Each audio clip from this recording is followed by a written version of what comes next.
live from Power and Electricity World Africa 2018. I think we're hitting a bit of a climax in our interviews, and I'm very pleased to have Mr. Musara Beta with me today. He's from the South African Power Pool. He's the Chief Market Analyst for the South African Power Pool, and certainly a culmination of events today, and we're happy to have you with us.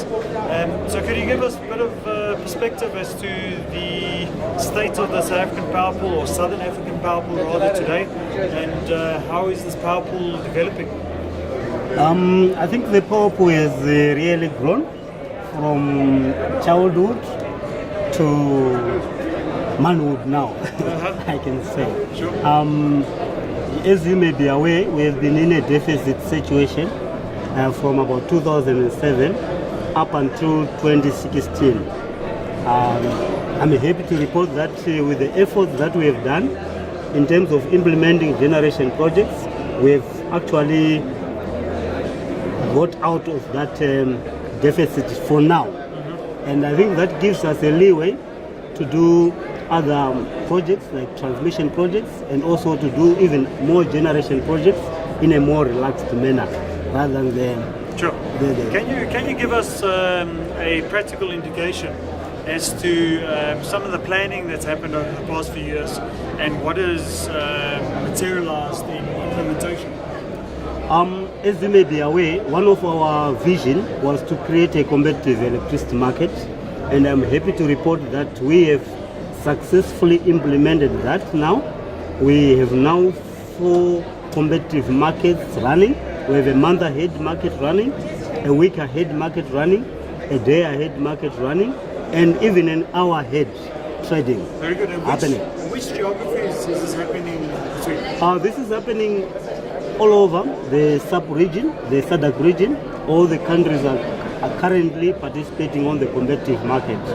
And I'm happy to report that if you look at the market share of the competitive market, it has grown from 0.23 in 2011 to about 24% now, when you compare with all the energy that is traded. Massive growth. Yes. We still have got, however, challenges on the transmission side, which we are having challenges in terms of implementation.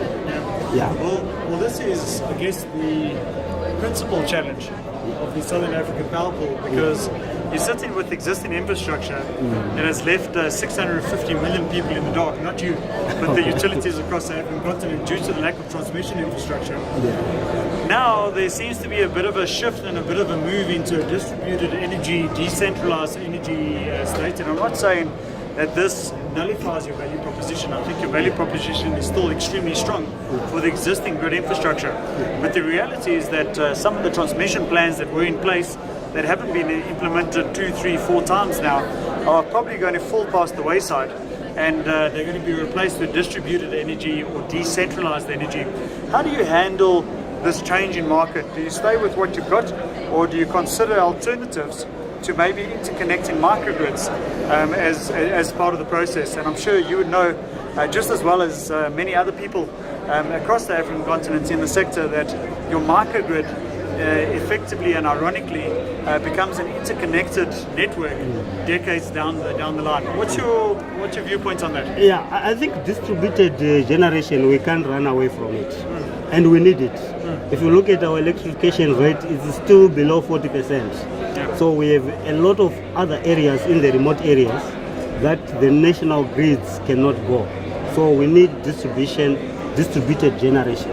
But I don't think we have to do away with interconnections, because we still need that macro level of integration, so that we optimize on our resources at that level. So we still need... And it's for today. Yeah. Yes. And once we have interconnections at national grid level, for instance, now we don't have Malawi interconnected, and they are load shedding because they don't have that interconnection, and then the region is in excess. So we need to interconnect Malawi so that they are out of load shedding. We need to interconnect Angola so that we tap on the cheap hydro that is coming from Angola. We need to interconnect with Tanzania and even East African power pool. Well, Kenya is perfectly positioned Yes. with the excess now. Yes. Yes. So I think we need that regional integration. Then at microgrid, we still need distributed generation. And with time, we need also to integrate them to the grid. Yes. So that at the end of the day, their tariffs also are reduced. Because currently distributed generation is quite expensive. Yeah. One of the concepts that was raised in one of the sessions at Power and Electricity World Africa earlier this morning was the whole aspect of, instead of working in opposition with international investment, etc., should there not be a grouping? And does the Southern African Power Pool, does it not offer the enabler or the catalyst to pull the members of the Southern African Power Pool together and let us procure or initialize investment together, right, for the better advancement and the relatively quick advancement of this electricity infrastructure, be it centralized or decentralized, depending on the strategy that is taken. Are we not stronger together? I think we've realized that need now, because we are no longer having long-term PPAs. And what we are doing at sub level, we are planning, we've already started an initiative to create a regional fund to facilitate development of transmission projects. So that is a starting point in my view. And we can even extend that to other projects that we see which will benefit our population, like microgrids. We can see how best we can finance them through the region, because there is power in the numbers.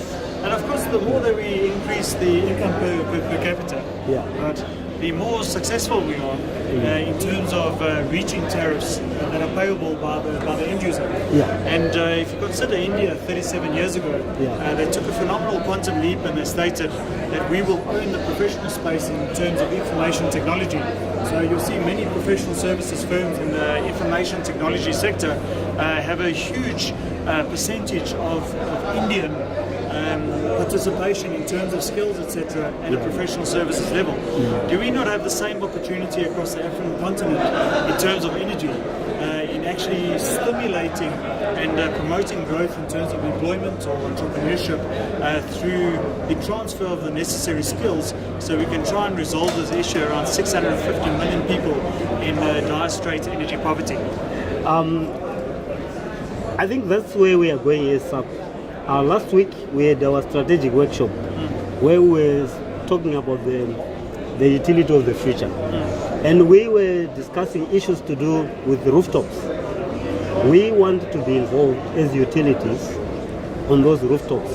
We want to be involved in gas. Well, it's effectively a decentralized utility. Yes. You just need a smart management system Yes. to bring it all together into battery storage. That's very correct. I think we need to get out of that mindset of a vertically integrated utility. It's no longer there.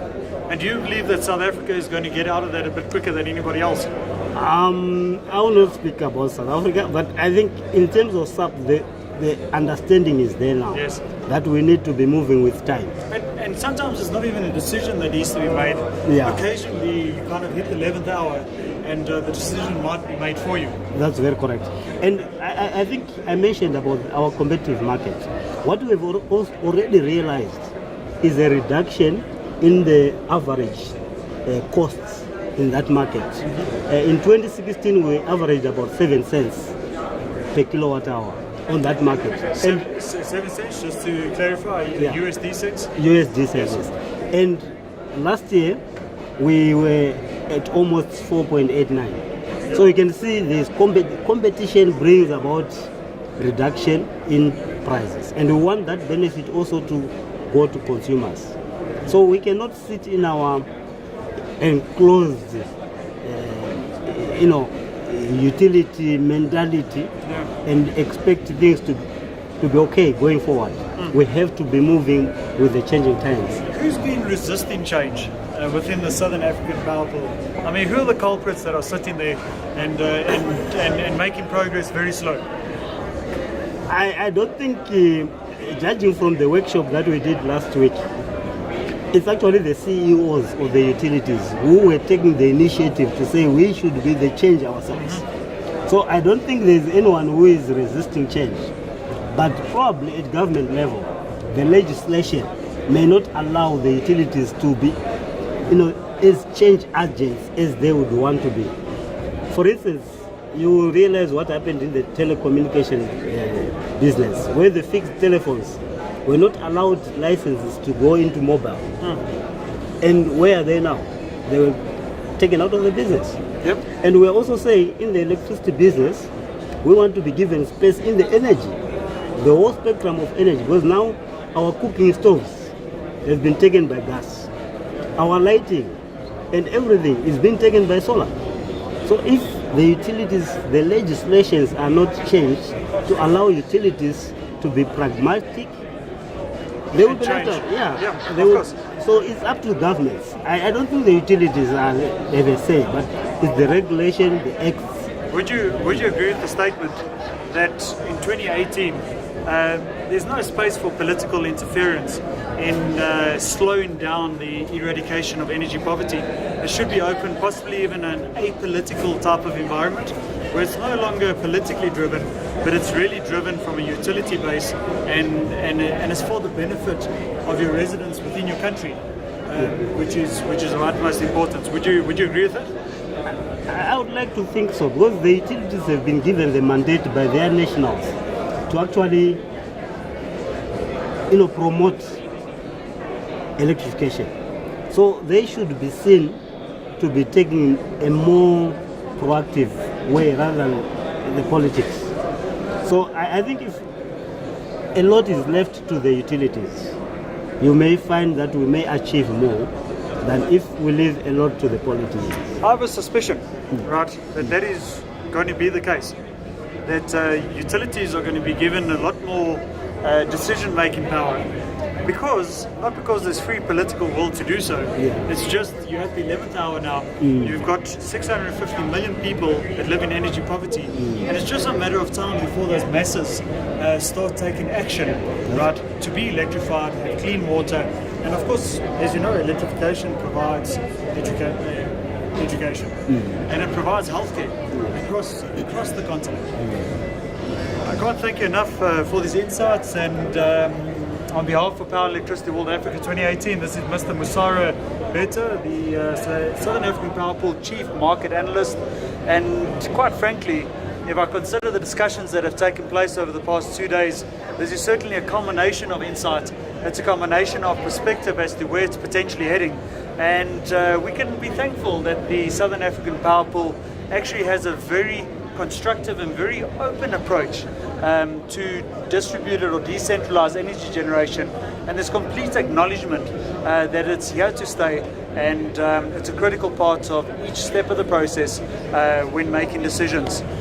Mr. Musara Beta, it's been an absolute privilege. Thank you very much. And I wish you all the best with your strategic planning moving forward. Thank you so much. Thank you. Congratulations.